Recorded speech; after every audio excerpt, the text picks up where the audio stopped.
Good morning, good afternoon, good evening, everybody. Welcome to this episode of the Note Closure Show. As always, Scott Carson, excited to be here today. Even more jacked up to have our regular guest on here who is just literally lighting the world on fire as we speak. Of course, we're talking about our good buddy, our brother from another mother, the Neo of the credit world, the credit god, I should say. And he is doing some amazing things. His podcast, Are You Effable, is blowing up. He's got a new book out coming up, the new F word that just went to print today. So excited about the man, the myth, the legend, Mr. Merrill Chandler. Thank from you, Scott. fundinghackers.com. All right. All right. You guys, I can't even tell you, that is the best introduction ever. But yeah, it is on fire. There is so many things like hitting right now that have been culminating for months, but all of a sudden now, the first week of December, it's like pow, pow, pow. So I'm excited to be here and share the love, share the good news. Yes, most people they're like dragging to the end of the year. You are like, screw that. We're just making names. For those that are listening, you can't see this, but those that are watching, you can even see down on the bottom corner of his video there, the name. I said, Merrill, hashtags, Are You Effable Chandler. Therefore, that's now your new name whenever you're logged on to Zoom for me. All right, brother? That's awesome. Merrill, that's right. I'm looking at it right now. Merrill, hashtag Are You Effable Chandler. Well, I would love to believe I'm still effable, and my job is to make sure that every single person who listens to your podcast and mine knows how to become effable themselves. So that's right. So quick story, got to tell you. So I did a podcast episode with my daughter today, my oldest daughter. She's 31, and she's the one I always brag about. From 18 on, we started building a perfect profile, right? And it was funny. And I'm sitting there going, and I closed out my show saying, I want your children to be as effable as mine are. I was like, is that even appropriate? I mean, I'm Merrill, but is that even appropriate? I not in some circles, but in this circle, since we were talking about fundable versus the other F word, yeah, I think. Yes, we are talking about fundable, always and only. Yeah, so everybody that's listening out there across Note Nation, across the radio network, and the 96 countries that people are listening to the podcast in on a regular basis, which is kind of funny. We added a new country this last month, but congratulations. Thanks, man. Botviad finally joined. That's awesome. Yeah. One guy downloaded an episode in some small remote. Yeah. Caribbean island. Mauritius in the Pacific. Yeah. That's awesome. But, we were talking a little bit before we got started today, what to focus on and talk about this episode. And last time, I mean, you just blew away the doors talking about everything you learned from FICO World. Seriously. In New York and all the great stuff there. And I love what you're doing with the podcast with that and what you've got rolling out here over the next few months with that too. But let's talk about it. It's season's greetings times. We just experiencing Black Friday, which is going to be Black Friday for a long time for quite a few people. Let's talk about some of the not the 5 golden rings, but maybe the 5 biggest mistakes people are making on the holiday season when it comes to their credit and being fundable. How's that sound? Absolutely. So there are some death dealing things you can do, and we're always tempted at the holiday season. We kind of stack up, right? Some people save, other people raise credit limits. So there are 2 different strategies. But yeah, let's go over some of these kind of the fundability killing things that we can do, right? The landmines we can step on. For the first thing that I want to talk about is the one that I talk about in my boot camp, but it is notorious, and that's how to destroy your credit profile and save 10% on your next purchase. So number 1 is when you go to, and they're only mall store cards. Chase isn't doing this. Wells Fargo isn't doing this. When you go to mall stores, retail merchants, they're going to offer you 10 to 20, and sometimes 15 to 20% during the holidays. They're going to take it off if you request fill out an application. Now, filling out the application, guys, is going to hurt your, literally there's hurt and there's harm, and it's going to harm your credit profile in 3 ways. One, you're going to get a 3 to 15 point deduction in your score for the inquiry. Whether you're approved or not, you're just going to take a hit. The second thing you're going to hit on is that if you're approved, you're going to lower your average age. So of your credit, of your revolving accounts, of your credit cards. So let me illustrate kind of what that means. Let's say you have 2 credit cards, and one of them is 60 months old, 5 years old. One of them is 60 months old. One of them's 60 months old, one of them's 20 months old. That's a total of 80 months. If you go out and get one of these new cards and it's a 0 month, so 80 plus 0 is your entire portfolio average age is now 40 months old, because 80 divided by 3, 80 divided by 3 is going to be like 26 months, whereas before your 40 and your 40 and your 20 was 30 months old. So you dropped average age. And if you go through the thresholds are 2 years, 3 years, 6 years, 11 years, and 25 years. If you go through that 36 months and you go below that, your entire revolving accounts, your entire credit card portfolio suffers. So and if you do it once, maybe twice or 3 times, you're literally adding all of these factors that are going to reduce the value of how fundable you are. So now, I understand what we have to do, guys, in order to survive, give our children, our families a good Christmas.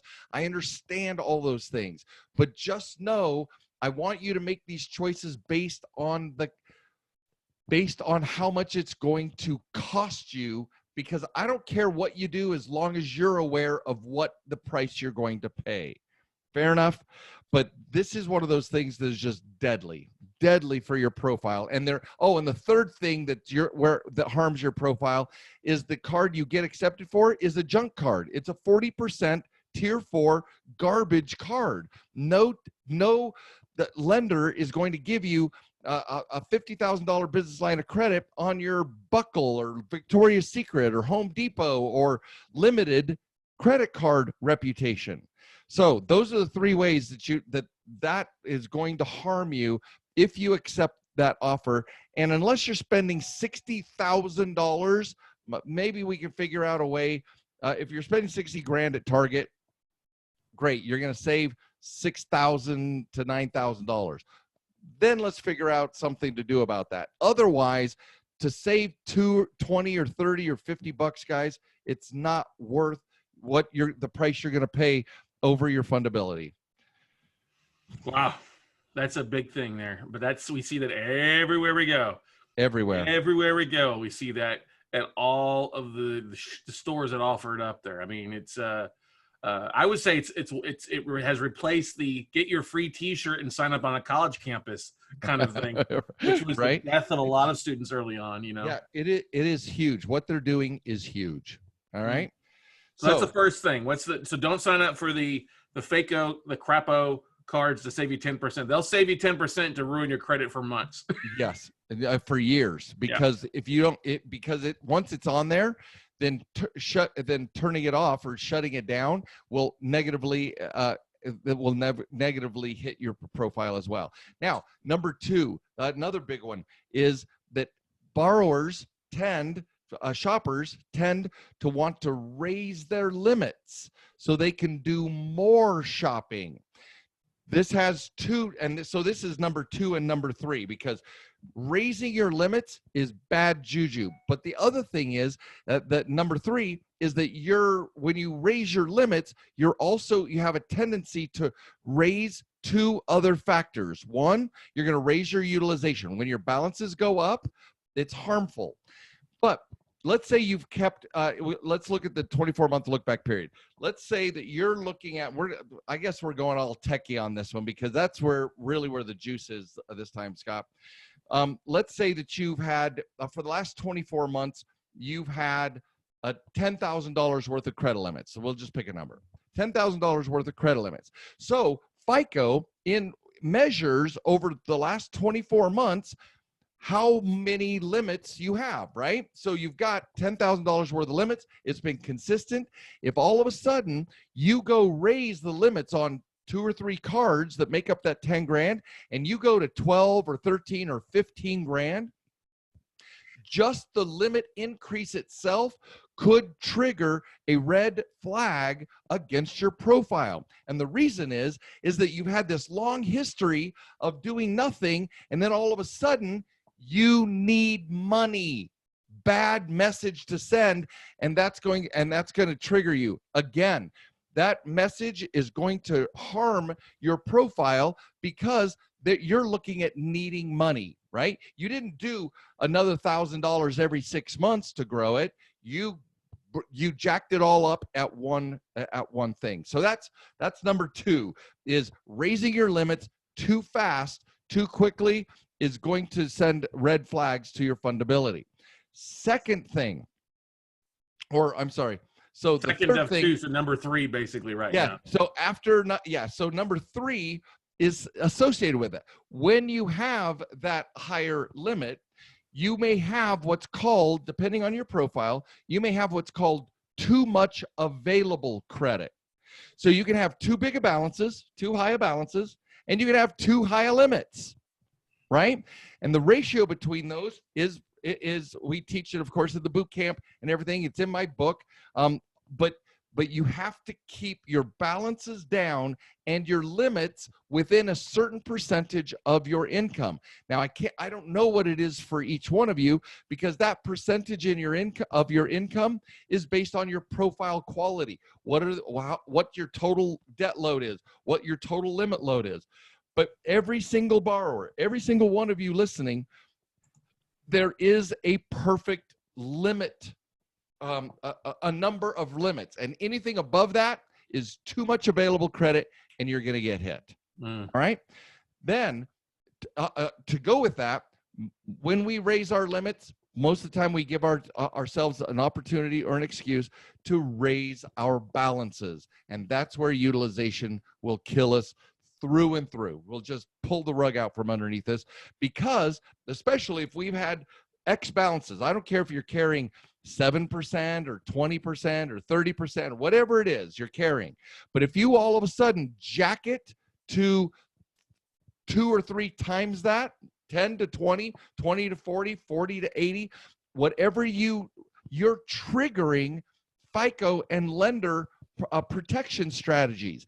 And we run across in the holiday seasons people whose cards get shut down, people whose limits get lowered right out from underneath them. You raise your limit, you shop. Let's say you raise your limit. We had this happen the other day with one of our clients. They raised their limit from $10,000 to $15,000, and then their balances were $2,000 to $3,000, but they put 8 total on the credit card, and then the credit card company, I believe Wells Fargo, literally shut it down to $6,000. So they're upside down in their credit line, in their credit limit, simply because they raised the limit without doing it methodically. They raised the balance without doing it intelligently or methodically in a fundable way. And all of a sudden you scare the algorithm, and it's like the stock exchange, the computer traders, the automatic traders, where they sell at this and buy at this. The algorithms all kicked in wrongly. Huh? All those things happen. The lender underwriting software is triggered by too much of a balance increase, too much of a limit increase, and they will shut down your limits. And then you're hosed. You just did a short-term pleasure gain with holiday seasons or shopping or traveling or whatever it is you need to do. If you don't do it well, intelligently, and play that funding game, you can risk the entire limit. It could be 10 years old, that credit card, and they may lower the limit or shut it down because you have done too much too fast. Whew, that was a big one. So that's the big thing. So let's go back here and do a little recap. Kind of, we're halfway there. So just say no. No. No. To when they offer you would you like to save 10% in your purchase today at Kohl's for Correct. the holidays? Okay. Yep. That's the first thing. Don't do that because it really affects you right away. Second thing, don't go in and increase your credit limits by calling and doing that. No. Okay. And then don't, of course, go and then spend more, because that will get them saying, For the last time, no. They're going to say no to you and reduce your limits therefore. Those are the big ones, right? Those are the big ones, because the combination of raising limits and then raising balances, you're literally telling the very worst possible news to your lender, to your credit card issuer. You're saying, I need more money and I'm going to spend it like the second you give it to me. That's the worst thing we could possibly do. Now, if you're going to do it, so this is number 4. If you're going to do it, do everything we just talked about on the business side. Buy your Christmas gifts with a business credit card and then deed them over so that there's no piercing of the corporate veil. Lend money to you personally from the business. Buy something that you have to do. Do it on the business side that's not affecting your personal profile, that goose that lays the golden egg. So number 4 is, if you have to do one of those things, make sure that you get a business instrument. Now, we have to be careful on the business side, because I don't want to say it's just like a free-for-all, the wild, wild west on the business, because you still have to nurture the relationship with American Express or Chase or whoever your business card is with. But whatever happens on the business side doesn't harm the entire messaging panorama of the personal. That's your funding engine. When you, let's say you ruin the relationship of Chase business, you're not ruining all of the relationships over by wreaking havoc on the personal side. Does that make sense? That does make sense. And do we also take into effect that a lot of times businesses are having larger expenditures at the end of the year with profits and things? That's actually a great point, because point number 5 that I always go through is thing to watch out for, but it can be a positive, is that because we're at the end of the year, businesses are, how the U.S. government spends its budget. So they're like, hey, to get our budget renewed, we got to buy 4,200 desks because we don't know what else to buy, right? And so the same for us. Like, people come to me for coaching, and December is like a huge month for us, because if you buy one of our coaching packages, you literally get to write the entire face value off, even if you're paying it for a year over installment. You get to pay you get to write off the full face amount of your coaching. Same thing on purchases. Businesses are going to be ramping up so they can get as many write-offs as possible at the end of the year. So whether those are Christmas presents or traveling to go visit family, do it on your business instruments wherever possible. That makes a lot of sense for people out there. So use it. If you do have a major purchase, use your business cards, and then pay cash to the business cards to get those paid off there. Usually, if you can, within before the reporting date. Would you agree Correct. to that? Yep. Okay. Yep. Ultimately you want to get the balances down just like you would on the personal. But if you have to carry a balance, the balances you carry on a true business credit card or credit instrument, it does not harm your personal profile. And that's what we're trying to do. We're trying to get through the holidays without cooking our golden goose, right? And we've been taught to abuse and misuse our funding golden goose. And I'm saying that stops right now, right here on the Scott Carson Show. It stops right now. We need to get some blue paint and paint half our face. And Yes. Instead of freedom, it's freedom. fundability. The other F word. There we go. There. Yeah. But they can never take away our fundability. They can never take away our fundability. That's That great. sounds like. I need to dub over. I need to make that YouTube video. I need to dub over that and say they cannot take our fundability. That'd be awesome. I see a Fiverr job being popped up by you before too You long. are the most creative soul. You give so many great ideas. I'm telling you. Oh, and by the way, thank you for the review. Hey, for you readers, those of you who have pre-purchased a book, if you haven't, the new F word, it's out. Go to getfundable.com/book, and you will see Scott Carson's review on my book. Not only are we mutual fans, but he actually has gone through this tech himself. He's applied this technology himself. He's a living, breathing example of what can happen as a result of these things. And thank you so much for reviewing my book and giving me a review. It's on the back cover right now. Well, glad to do that too, and we'll be doing one on Amazon and stuff like that as well shortly. Question I wanted to ask you.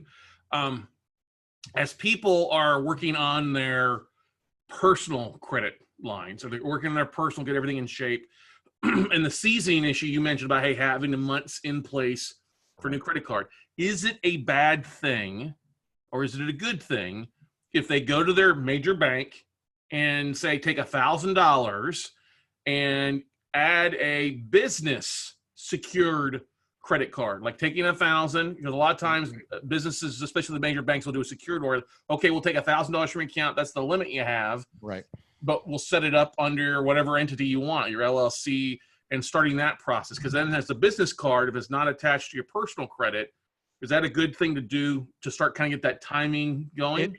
There are, depending on your credit score and the quality of your profile, there are easier ways than just doing a secured. But if you have a lower credit score and an unfundable profile on the personal side, then a secured card may be wise. Here's the fascinating thing, straight out of the mouth of FICO, that they do not calculate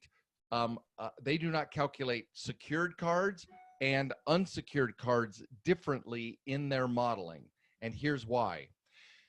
Even though there's money backstopping the card, and this is what I preach in the book and wherever I go, they're measuring the borrower's behavior, not whether or not it's safe for the bank to lend it to you. They're measuring and qualifying you on the behavior. So somebody might say, hey, I've got $1,000 in there as backstopping it, I'm going to charge up $900. Well, you're going to show in every metric on the universe that you have a 90% utilization, even though it's safe for the lender. So yes, you can start those instruments. Personal or business, with secured cards, but you cannot abuse the limits and the balances. So keep in mind that's one of the magic things ratio to keep it below if you're going to be using it. Yeah. In fact, let's go to number 5 of the things not to do, right?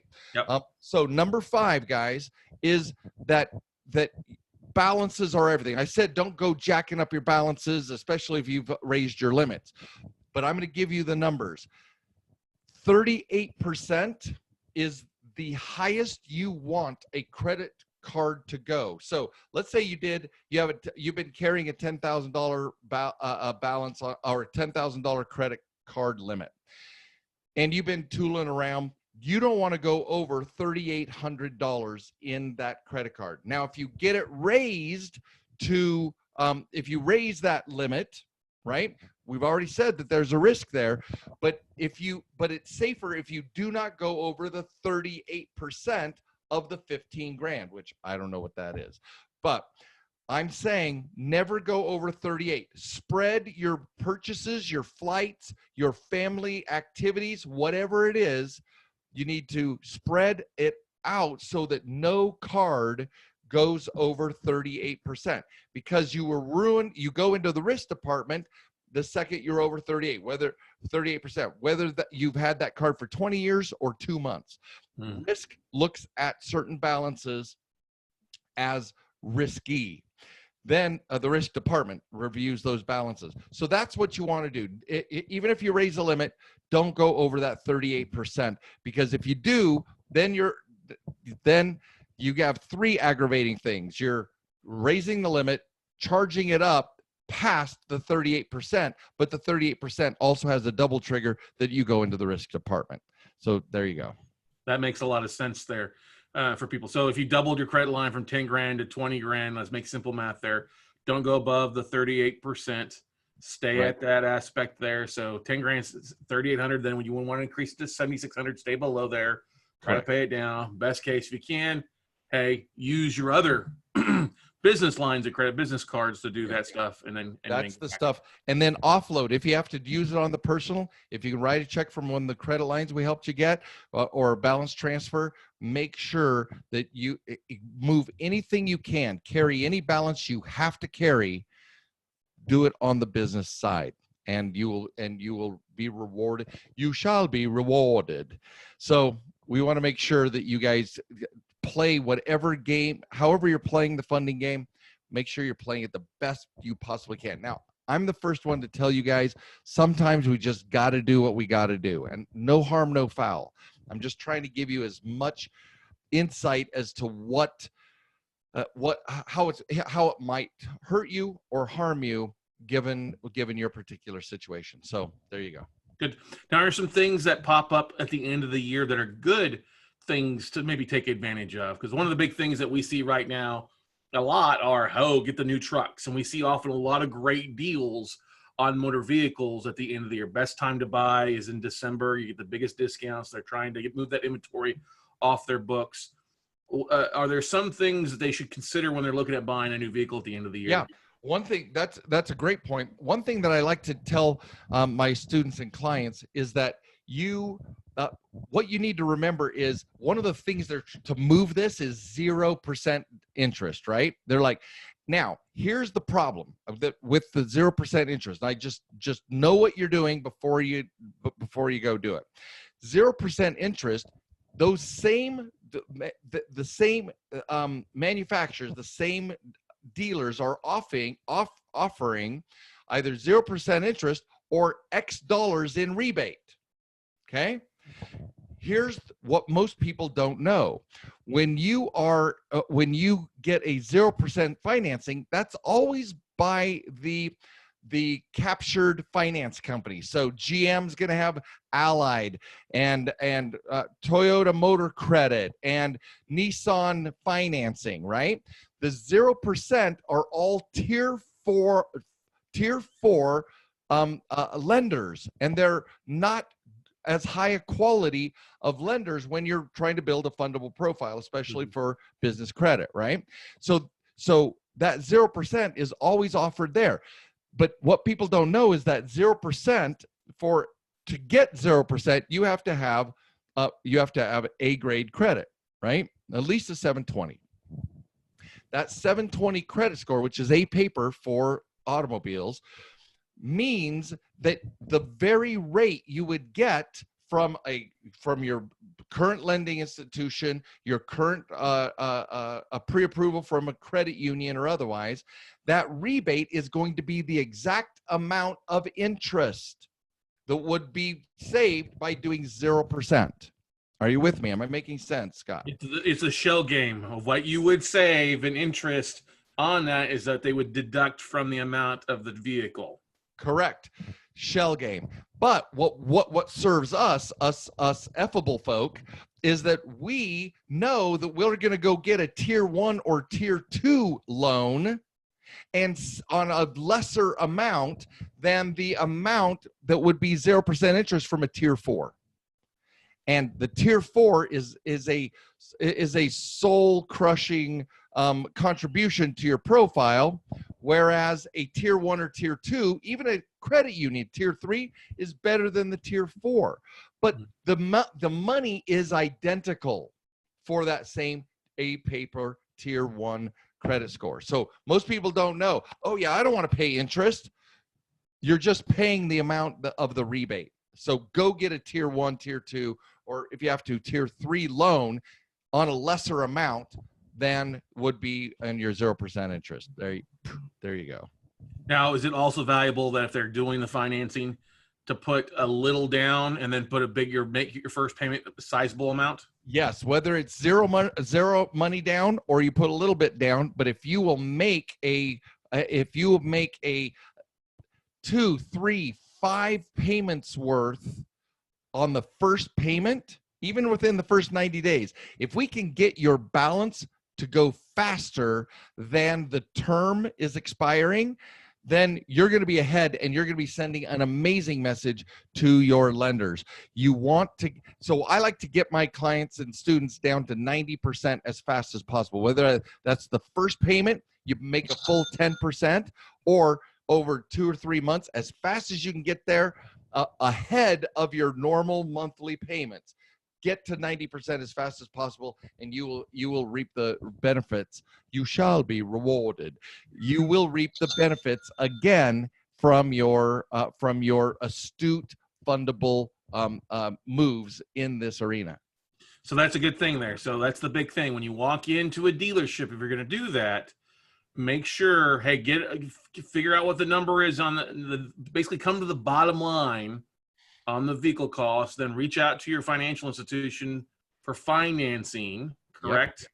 Yep. And then they'll often approve the full amount, and then come in and make it 10% or sizable amount in that first 90 days. Whatever you were going to use as the down, make it as your first payment, and you just scored mightily. Very nice. Yes, that's that's a yes. Yeah, baby. Oh, I like that one. Baby. Yeah. Yes. All right.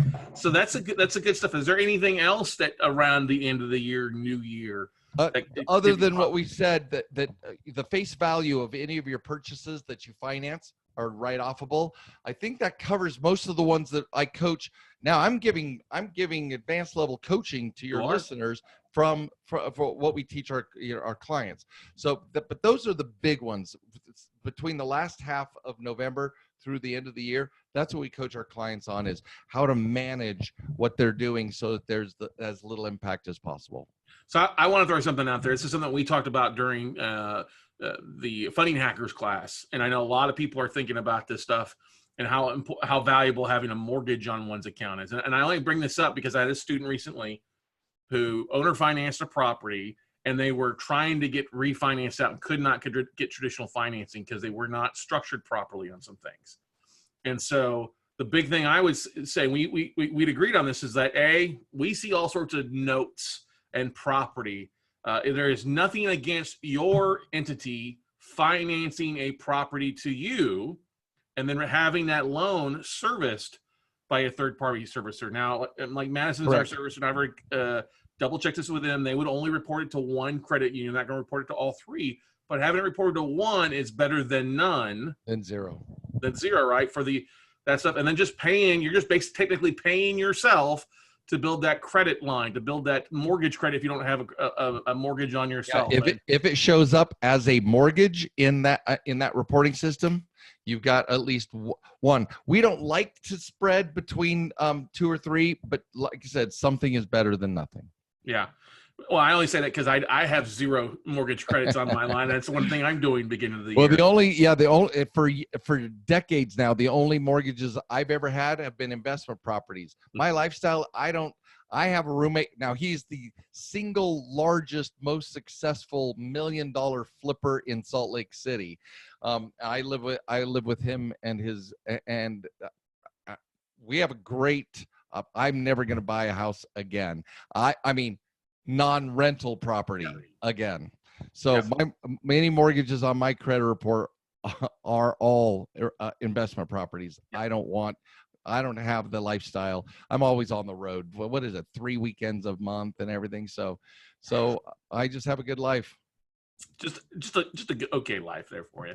So let's talk about it. Are you guys having another Funding Hackers class in December, or are you pushing out to January? Yeah. Our Get Fundable boot camp is going to be on December 14th and 15th, and we're going to be live in person in Vegas. So anybody who's listening who's in Vegas, get suited up. Let's go. I'd love to have you there in person, and of course simulcasting. We're already our limit is 50, and we're already at 35 Wow. people, and we're 2 weeks out, and we've got a number of people who every day more people are coming in from all the great people who refer folks to us.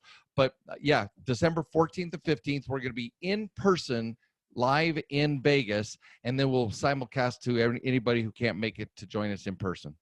There you go, everybody. So for our Vegas listeners, because this will be out in the radio station networks out there in Vegas, we go live too. Yeah, we want come. Yeah, that would be you.getfundable.com is the direct link to registering for the boot camp. You can also go to getfundable.com and click the boot camp button, but you.getfundable.com. Just come and play a weekend with me, and we're gonna have a blast. Where's it gonna be at in Las Vegas at, Merrill? I have. Oh, hang on. I will get you that address right now. Because they just sent it. Hang on, I'll pull it up. I'll pull it up real fast. You keep talking about the event there, okay? Yeah. So, what we're doing here is that we're creating at the event. We're going to have there we are. It is at 6585 High Street in Las Vegas. So I don't know which building that is, but it'll be on High Street.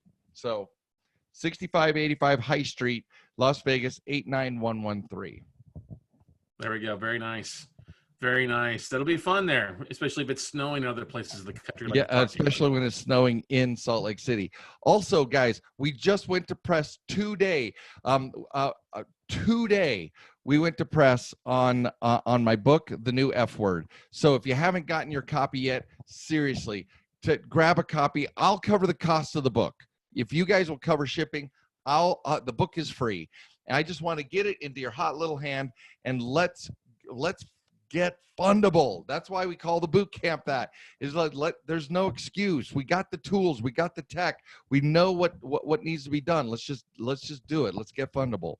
Yeah, getfundable.com/book. Easy to sign up for on there. Like you said, straight off the presses. You can get it pre-ordered, pay the shipping, and it'll be shipped directly to you in your hot little hands. We should have it in people's hands by between the 15th and the 20th, because the printing is only a 7-day stretch, and then shipping from there. Now, if they want to order multiple books to stuff their stockings. Yes, if you want to give it to others, just all you have to do is click the plus button 2, 3, 4, and it just calculates the weight of shipping, and we'll send it out.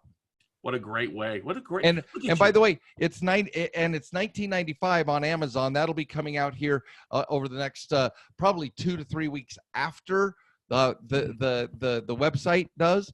But yeah, it's going to be so it's a huge value to be able to get these books shipped directly to you. I can see people sitting around the fireplace, chestnuts roasting open fire, and the story of Credit Christmas being read all across the country. Right. And by the way, everybody who pre-orders, now pre-orders is before we get them, and we're cutting off pre-orders. It'll turn into orders. But I am personally writing one of my Merrillisms and signing it for you. And I have dozens and dozens of Merrillisms. So it'll be fascinating to see which one you get. I'm looking forward to those. That'll be good there for you. So let's do a quick recap here before we let people get rocking and rolling. Let you get back to here, because you've been a busy man in the last 48 hours, running around like longer than the last 48 hours. But let's talk about that. Say no to the 10% discount to use a credit card on 10% of your purchase. Yes. Stay below your 38% credit lines. Do not ask for a credit increase. If you don't have to, don't ask for it. Exactly. Because you don't want, the last thing you want to do is, and then if you add it, don't want to use it immediately. That is correct. You don't want to have an abnormal credit purchasing thing. If you are going to purchase something and you have business credit lines, use your business credit lines to save on your personal stuff. And then there was a couple other things we talked about. Put money down and use, if you're going to buy a vehicle, don't put money down if you don't have to, and then put your entire down payment as the first payment. And man, that's the exact opposite. That's the positive effect of all the red flags. This is like a checkered flag coming in. You will get amazing fundability points as a result of that strategy. Well, but also say no to 0% financing over 72 months from your Dodge dealer, Toyota, whoever it might be. You're approved with your tier 1 credit bank, and it may be a little higher interest rate, but it'll save you a lot of money in the long run, especially when you put that big chunk down. Yeah, take the interest. Yeah, take the interest savings in the rebate and then finance that amount. Well, Merrill, 2019 has been a crazy year for you, huh?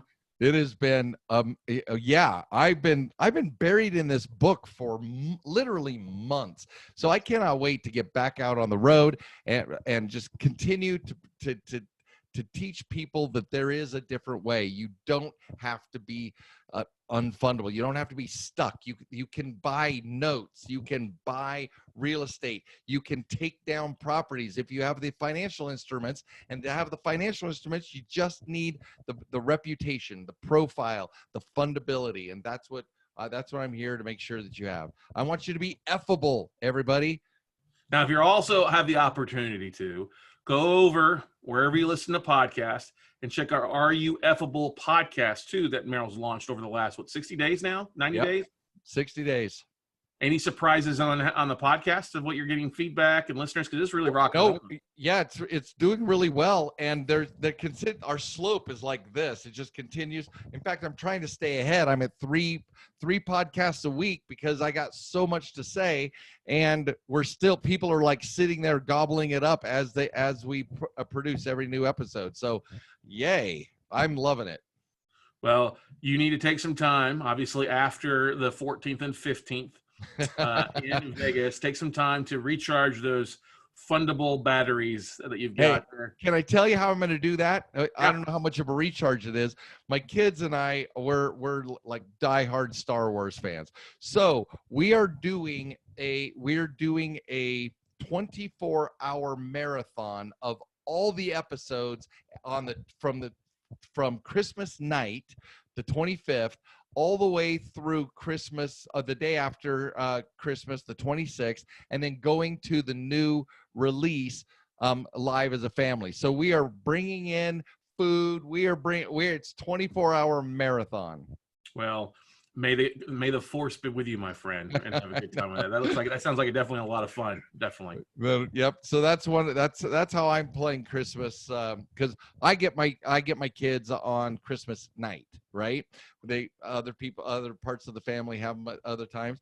It's always been Christmas night for me, and we just thought, let's just blaze out. Let's all take it off. We've been planning this for months, so it's gonna be a blast.